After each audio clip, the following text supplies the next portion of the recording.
So folks, I'd like to start off with asking you to imagine the Sri Lankan education system as a bus on the road with other vehicles, which are education systems of other countries. Now, I think we can all agree on what our bus looks like. It's massive, it's wheezing, it's a rickety old thing. It's been wobbling on two broken wheels since our generation rode it, belching black smoke. Everyone knows it's headed the wrong way. But our children are stuck in this broken old vehicle. It was given to them by us and given to us by another country over 100 years ago. Now, ironically, that country has long since moved this model of a bus into its own scrapyard, but we continue to drive it. Now, suddenly, while we're inching our way forward, we are blindsided by a massive car crash. Not just us, all the other vehicles on the road as well. And our bus is spinning in one place. Our children and our teachers lie stunned on the road. The pandemic is a slow motion, never ending global car crash. It blindsided us all. We take a moment to recover, everyone does, to look around and decide what to do. Now, our scattered, useless bus is lying like a helpless turtle on its back. Our children are shell-shocked, some are bruised, some are injured quite badly. But, and this is where it becomes a little disturbing. Instead of it attending to these emergencies, we do what we have always done for the past 70 years. We jump to protect the broken, belching bus. Instead of looking after our children, we look after the bus. Why? Maybe because we rode it and our parents rode it. And even though we know it's obsolete, we cannot think of any other option. Now the thing is, this wretched bus won't even move. It's so broken after the global car crash. So it needs to be pushed. But of course, we are not the ones who are pushing it. Our children are pushing it. And so this group of injured, disorientated, and confused children are pushing this broken bus uphill. It's choking them with smoke. And they can see other children in other countries on skateboards, on balloons, walking, taking shortcuts, but more. They have to push their broken old bus because their parents rode it and their grandparents' parents rode it. When my younger daughter had been in school for a few years, she asked me a question which I will never forget. Ammi, she said, are our schools made for adults or are they made for children?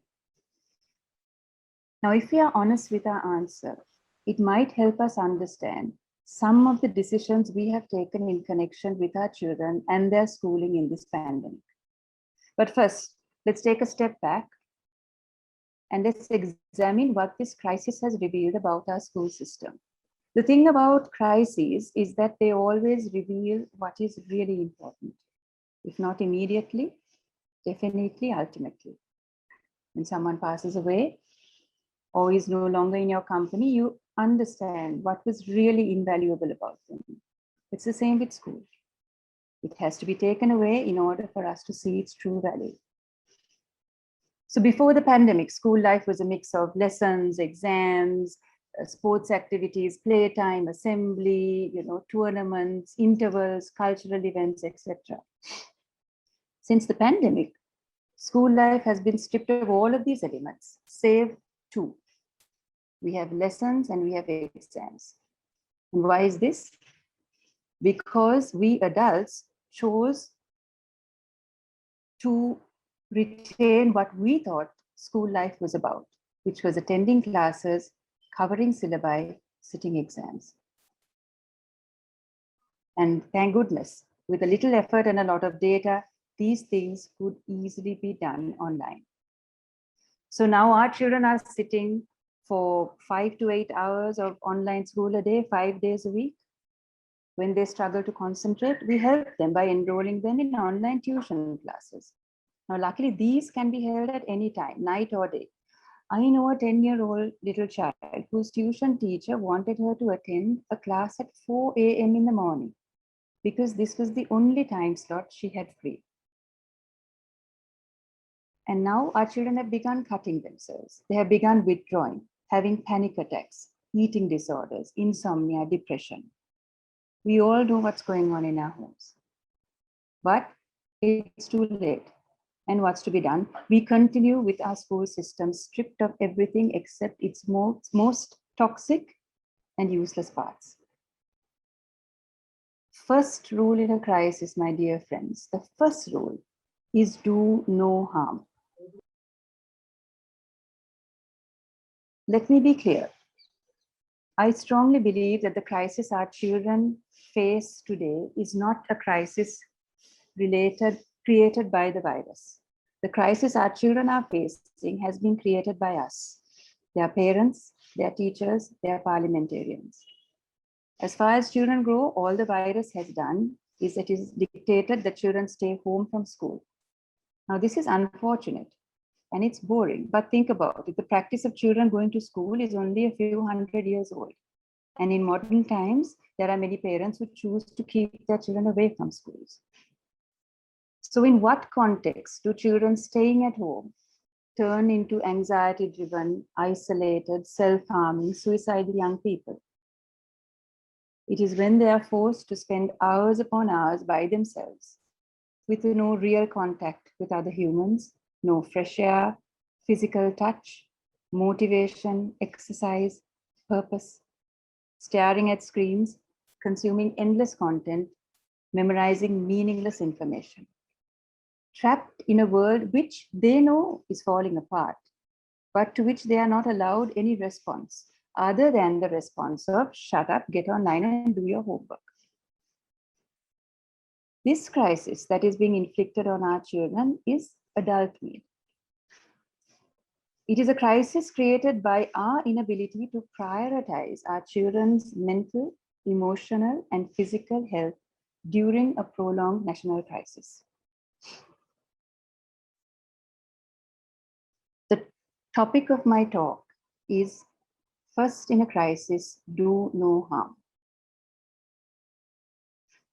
First, what we should have done, we should have cancelled all exams and forgot about covering these useless dated syllabi online.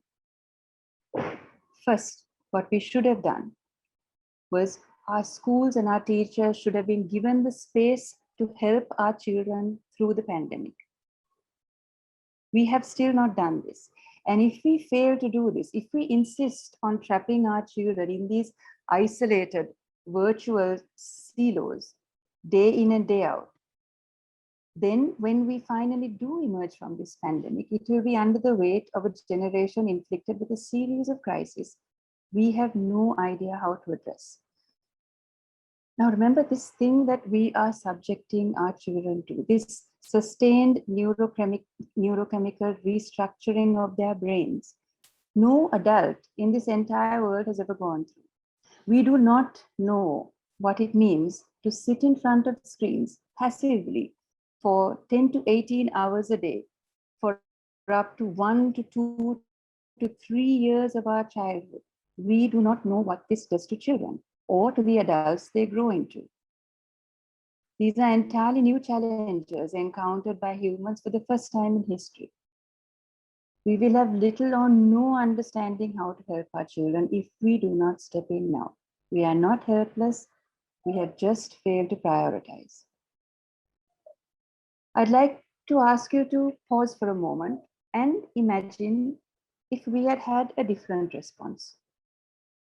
Imagine that the primary responsibility of our schools during the pandemic became not preparing our children for some obsolete exam, but providing our children with 1, the protection, 2, the guidance, and 3, the motivation to survive and even triumph over this pandemic.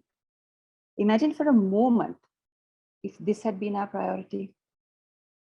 Imagine that instead of cramming lessons down the throats of our children through screens, our schools were called upon to ensure the mental and physical safety of every child in the school system during the pandemic.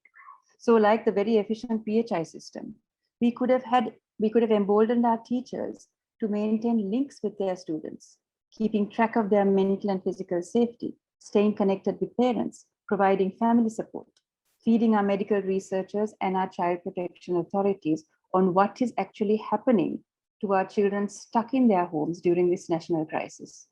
Imagine if we had started there.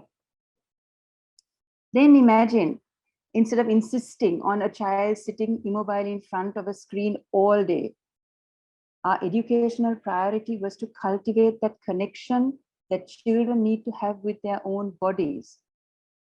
So our children are all required to learn a musical instrument, a drum, a flute, a mouth organ, or they're required to learn a challenging physical skill, acrobatics, mime, dancing, juggling, or they have to learn an artistic skill like performing magic or sketching or sculpting. Imagine these were the challenges we set our children during the pandemic. We don't even have to create the content. We just need to create the space. All of this is online. This would have kept our children connected to their bodies rather than disassociate them and lose them in a virtual world. Imagine if we prioritized expanding and deepening cultural knowledge during this time. Imagine if when our teachers met with our children online, they watched and discussed world and Sri Lankan films or music or plays. Imagine that our priority was to give children purpose in life through the pandemic, make them feel useful and relevant and effective citizens. Imagine if during this time we taught our children how to conduct research, to write, to make their own films, to innovate, create technology and software in response to the world around them. Imagine one of the priorities of the pandemic was to ensure that all our children and all our teachers learn how to speak Tamil, Sinhala, English, and sign language fluently. Can you imagine the impact of that on our country in these 2 years? On the relationships between our people, on the capacity of our young people? Imagine we gave our children ownership over this crisis instead of relegating them to a place of passiveness. They were encouraged to address the needs of their community, their families, their schools, their neighborhoods collectively. Imagine we worked with our student leaders. 2 years of school prefects have just languished into anonymity. These children could have been harnessed to understand what leadership means in a crisis. They could have been put in touch with each other across the country. They could have helped us. I know of a young prefect who has been struggling for months now to organize an online games day in her school. This is just to provide the children with a chance to connect and have some fun. The obstacle to this? The administration of the school wants the prefects to meet and pray instead. Okay, imagine we didn't do any of this, but we simply prioritized human relationships during this time of uncertainty and isolation. That the schoolwork given to children was work that needed them to engage in human relationships, talk to their grandparents, interview their relatives, not slip further and further away into isolation and disconnectedness. Now, even siblings living in the same house isolate from each other because each of them is on a device for hours, stuck in their own class. Imagine if we pushed our children to make meaningful connections with other children across the world. We created intercultural projects. We initiated collaborations. Imagine how inspired these young people would have been if this happened through school. In short, can you imagine for a moment if we adults, parents, teachers, and the government actually prioritized our children in this crisis? Imagine what a different experience this pandemic would have been for our children. I like to end my short talk with a little story that encapsulates how learning online can work for this generation. Last year, I was seated at my laptop and my elder daughter was in front of me on my phone, listening to an online class. She had her usual glazed look in her eye, and I knew she was not really retaining anything. Then suddenly she turned to me and said, "Mummy, this WRD was assassinated by a monk, right?" "Yes, Putha, why?" "Miss just said he was killed by an unidentified gunman. That's what it says in the book. What shall I do? Shall I ask her? Are you sure it was a monk or me? Shall I check on Google? So now my daughter is tearing up the keyboard, fired up by her own investigations. She musters up the courage to question her teacher. The young teacher quotes the textbook for confirmation and proceeds with the lesson. But by this time, the chat in the Zoom room is buzzing with children in my daughter's class discussing what might or might not be the truth. And in less than 2 minutes, children from other schools are also in on the debate through social media. Was he a monk? Was he not? Why would the textbooks lie? How is history written? This debate raged on long after the class ended, and my doctor talked about this experience for months later.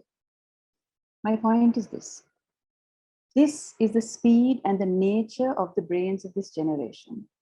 By virtue of the immense information they have access to, they move back and forth and across like lightning, and they are challenged by the complexities of truth. They do not believe everything told to them, and this is good, because discernment will be an essential life skill.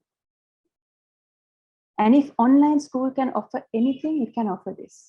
It can offer starting points for children to venture out, to find their own paths, to discover their stories, the mysteries, and to find their way back into the classroom for debate, for negotiation, and for collective understanding. None of what I have suggested is impossible. It just takes human willpower. Yes, my dear friends, parents, teachers, we are late in our response, but thankfully, our children have forgiving hearts and wounds that heal quickly. May we take the right decisions on their behalf before it is too late. Thank you.